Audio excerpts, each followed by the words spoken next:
couple things I noticed. We go back up here. You have this glissando. Okay, we understand that. So you are assuming that this glissando here is gonna be on string number two, I'm assuming, right? That D, it's not possible on string number two because you go down to D. So really it's only you kind of have an issue, a small little issue here. Well, if you do it on string number two, right? You run out of like the A is string number two, right? So you're gonna Oh have to no, switch string. that should be on the D string, solo D. Should So be on that string would number three. You want it to gliss to an open string and then yeah. So gliss like from an open string. if I'm playing violin, I'm like starting way up high on the D string, going down to the open D, and then going back up to where at the last moment I'm switching to the open A. That was my next question. So you want to go to the A string. You want to switch to the A string. It's not Yeah. going to all be on the same string. So they're going to start on the up bow on beat one to crescendo, right? And then down bow for the forte, and then up bow again on the A. Is that what you're envisioning? It should be all under one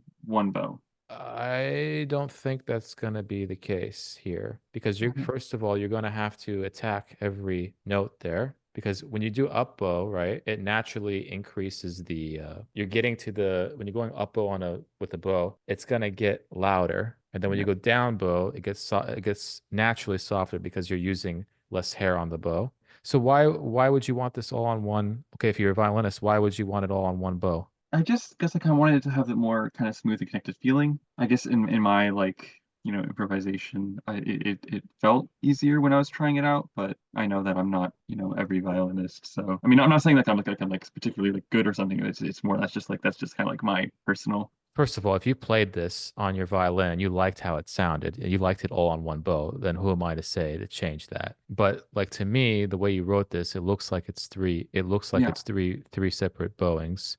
And then also, without this, I mean, it's just a small thing, but if you don't put the slur over everything, yeah, but you of course know that. Okay, that's fine. First of all, I think this is cool, and I like the way that you kind of have like these open triadic harmonies here that kind of reveal themselves, and then it kind of becomes more dissonant here. You crunch up the chords a bit more as it goes.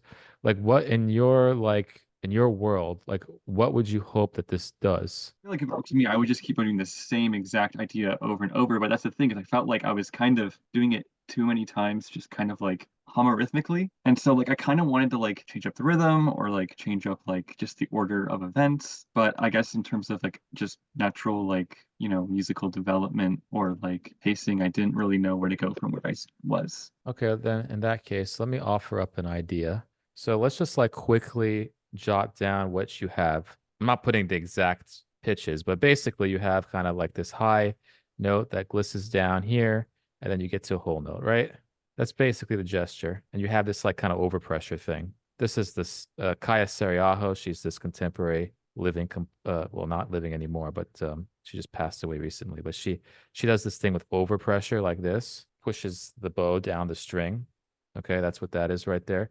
But like a couple ideas, like one idea that you can play with is that you can take this line, you can just move this up in range, keep this one the same, and move that one down. You can introduce the cello line, and that way the viola would go down to cello. So like the range would kind of explode. So your violin, which is kind of in the mid range, right? Your violins are kind of in the mid range.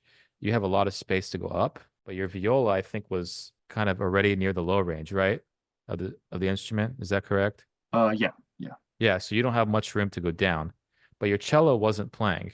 Hmm. Then you start out with a held note, which felt like it didn't have much of a purpose. It was just a drone. Like compared to what you had in the beginning, it was like Yeah. a just like why, I was struggling to understand why that was there. But my thinking was like a possibility, since you didn't have the cello line there, is like use the cello as an extension so that you can have some space to go down in range, and then your violins can go up in range. So you create this like huge glissando thing. When you land on those chords, so you had like, let's say this is another system. Let's say you had E down to D, then you went up to A. So like what if when you landed on these whole notes, what if you landed on double stops? So you can get a thicker sound world. So you land on A and E. And Yeah. then same thing with the second violin, you land on D and A. And then all of a sudden now you can have eight notes here instead of just four or three. That's another way to expand the idea. So I hesitate to tell you what to do. That's just like one possibility. And then another thing that you mentioned, and I'm only mentioning this because you said it, you were concerned that it was homorhythmic.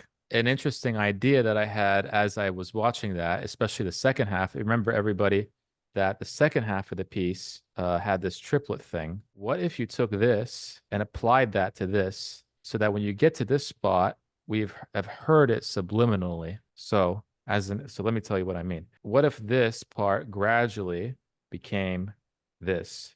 So you have this down to a D, down to an A, and then your second violin is an eighth rest down to like this thing, and this is the triplet quarter. Then your viola is a 2/8 notes triplet down to, and now you have miraculously the triplet version of that, but it's like hiding. That's actually really cool. I like that. Yeah, you definitely will not hear this thing here will not sound like that, right? Because this thing is da da da. This thing here is da, and with the Yeah. gliss, it will not sound the same. But at least you subliminally in the background are introducing the triplet feeling, so that when you do get to this, now like to the listener, it's like, wait, why does this feel familiar? It's because you already introduced it as a rhythmic, as part of your rhythmic profile. You put the rhythmic profile in the background, and then here the rhythmic profile is in the foreground. So rhythmic profile in the background here, and the rhythmic profile is now in the foreground here. That's actually really helpful. Yeah. Yeah, I went a little on the deep end here, but I hope that's helpful.